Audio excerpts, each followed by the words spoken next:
वैसे तो हिंसा करना बहुत गलत है और हम कभी भी हिंसा का समर्थन नहीं करते हैं, लेकिन आज आपके सामने मुद्दा ही कुछ ऐसा है। और मुद्दा यह है कि अगर कोई सरकारी अधिकारी कानून तोड़ता है तो उसके ऊपर कोई नियम नहीं लगता, लेकिन अगर कोई आम आदमी कानून तोड़ता है तो उसके ऊपर झूठे सीधे कुछ भी करके, उल्टा सीधा कुछ भी करके, एक नहीं 50 नियम लगा दिए जाते हैं। आप पीछे 2 खबर देख रहे हैं। आप पहली खबर यह पढ़िए कि मुआवजे पर अड़े किसान, काम रोका तो एसडीएम ने लात मारी।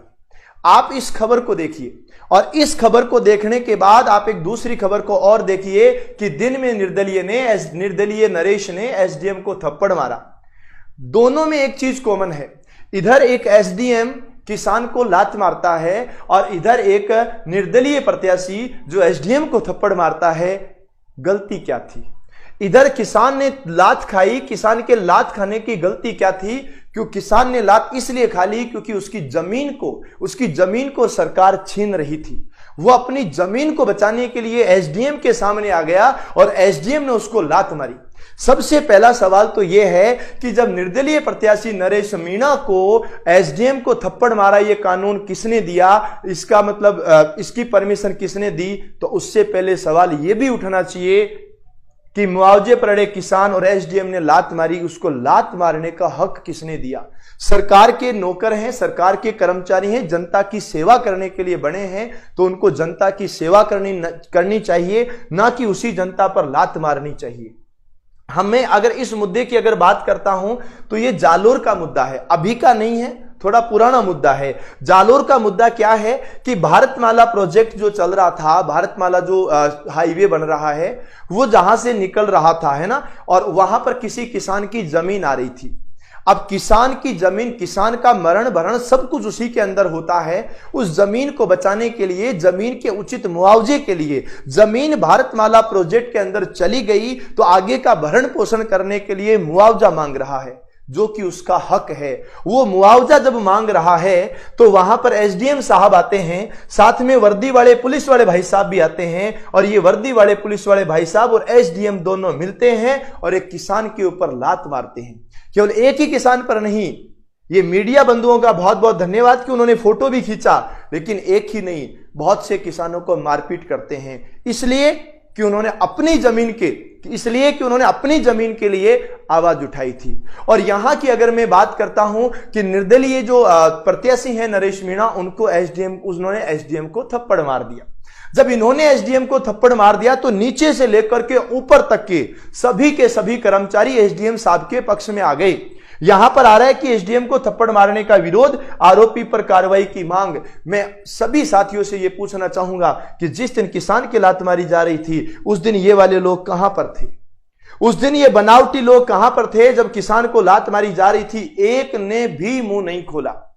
और वास्तविक चीज ये, मैं फिर कह रहा हूं, ये जो हिंसा है इसका हम समर्थन नहीं करते, लेकिन आप ये सोचिएगा कि यहां पर हिंसा क्यों हुई? यहां पर हिंसा इसलिए हुई कि किसान अपनी जमीन को बचा रहा था, और यहां पर हिंसा इसलिए हुई कि ये ग्राम पंचायत जो एक जिले से दूसरे जिले के अंदर आ गई, वो गांव वाले लोग इस बात का विरोध कर रहे थे कि हमें हमारे इसी जिले में रहने दिया जाए, इस ग्राम पंचायत को इधर ही रहने दिया जाए।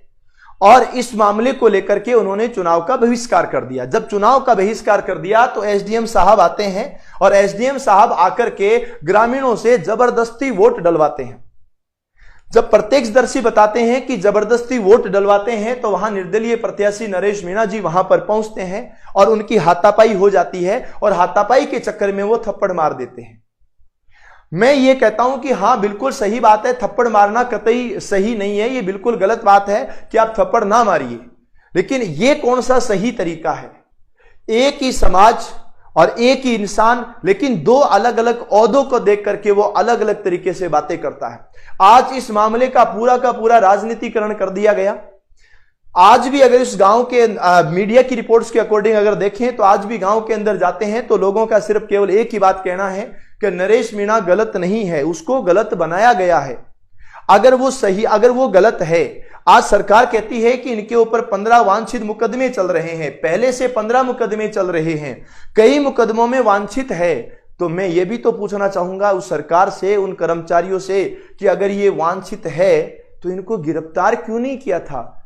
क्या इस सही मौके का इंतजार कर रहे थे कि कब वो चुनाव लड़े और कब हम उसको गिरफ्तार करें? दूसरी चीज यह है कि जब यह मामला यहां पर हो ही गया था, यह मामला दोपहर में लगभग 12 बजे हुआ और रात को 9 बजे जब रात को 9 बजे भीड़ ने पुलिस की जीप को फूंकी, तो मुझे एक बात बताओ कि दिन के 12 बजे से रात को 9 बजे तक आखिरकार पुलिस इंतजार किस चीज का कर रही थी?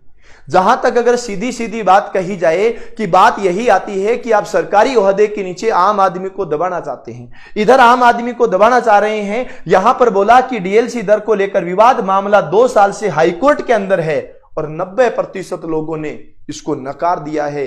फिर भी जमीन छीनी गई, भारतमाला प्रोजेक्ट वहां पर निर्माण किया गया और वहां पर जब विरोध किया तो यहां पर लात घुसे भी पड़े। ये दोनों खबर आपके सामने है। अब मैं आपसे बस इतना सा पूछना चाहूंगा कि यहां पर लात मारने वाले पर अभी तक कोई कार्यवाही नहीं हुई, तो यहां पर थप्पड़ मारने वाले को लेकर के इतना बड़ा बवाल क्यों बना हुआ है? मैं ये नहीं कहना चाहता कि बवाल क्यों बना है, मैं ये कहना चाहता हूं कि जब कार्रवाई इधर हो सकती है तो कार्रवाई इधर क्यों नहीं हुई, ये हम यहां पर आपसे पूछना चाहेंगे। मेरा सेशन कैसा रहा आप मुझे कमेंट से जरूर बताना, और मैं सच बता रहा हूं, आवाज उठाओगे तो आपकी आवाज कोई दबाने वाला नहीं होगा। जय हिंद।